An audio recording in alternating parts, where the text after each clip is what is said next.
আপনি তাই দেখতে পাবেন।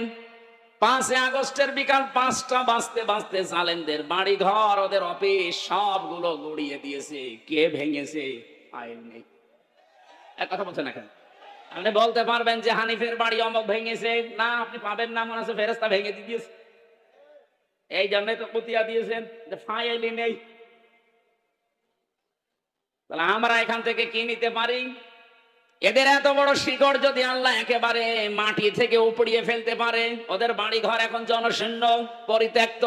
মনে করছেন শুধু কুষ্টিয়ার হানিফের বাড়ি না, সারা বাংলাদেশের অবস্থা এক। যেখানে যেখানে গেছি জালেমদের বাড়ি ঘরগুলো, আমি গত পরশু দিনও ছিলাম কিশোরগঞ্জে, এক জালেমের বাড়ি দেখলাম, ওইটাও জাতীয় টয়লেট।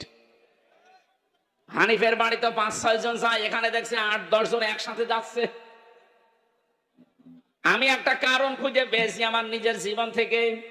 হজে গিয়েছিলাম 16 সালে, কাবা শরীফ তাওয়াফ করার